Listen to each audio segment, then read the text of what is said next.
Bonjour, je suis Philippe Tan, le propriétaire du château de Franto, dans lequel est installé le D-Day Collins.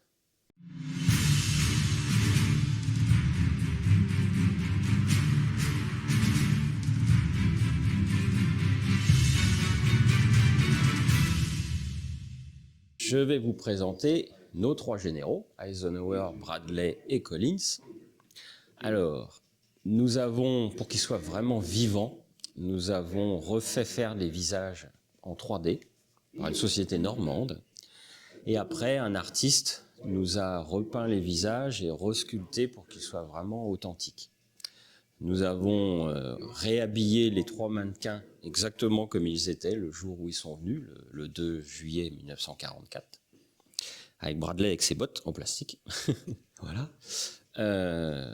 Eisenhower avec son fameux blouson Ike, et Collins toujours avec ses lunettes de tankiste sur son casque à étoiles. Voilà.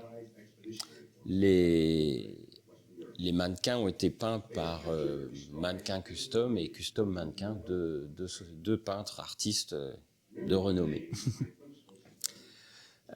La plupart des mannequins du musée sont tous repeints pour qu'ils aient tous un aspect plus vivant, plutôt qu'un mannequin blanc blafard qui ne parle pas. Voilà. Et on a installé donc ces trois mannequins de généraux dans le bureau où était installé le PC de Collins. C'est vraiment son fauteuil, ses tables. Si on gratte le canapé, on va trouver l'ADN Eisenhower. Voilà. Donc le blouson et la casquette de Eisenhower sont évidemment pas son blouson et sa casquette, parce que je ne sais même pas s'ils existent quelque part. Mais par contre, c'est le modèle exact de blouson de Eisenhower avec le petit bouton devant. L'étiquette à l'intérieur d'enregistrement de veste d'officier. La casquette, c'est le bon modèle avec le bandeau assez élevé, large, et le petit insigne, l'aigle en petit insigne. C'est une casquette double jugulaire qui est un peu du modèle des années 41-42, vraiment début de guerre. Donc toutes les décorations sont bonnes, ça correspond exactement aux décorations qu'il avait à ce moment-là, quand il était général 4 étoiles, en Normandie. Bradley, c'est pareil, avec le blouson de tankiste de la première armée.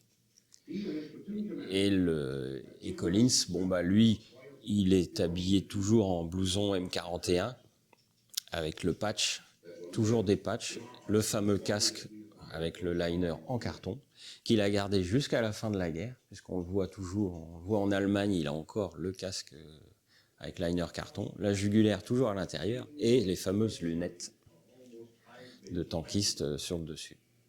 Parce que Collins se déplaçait en M20.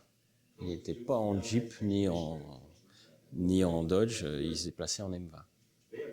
Et quand il est arrivé ici, les premiers jours, il ne dormait pas dans le château, il dormait sous sa M20, de peur des bombardements. Et c'est après seulement qu'il est venu s'installer ici et dormir.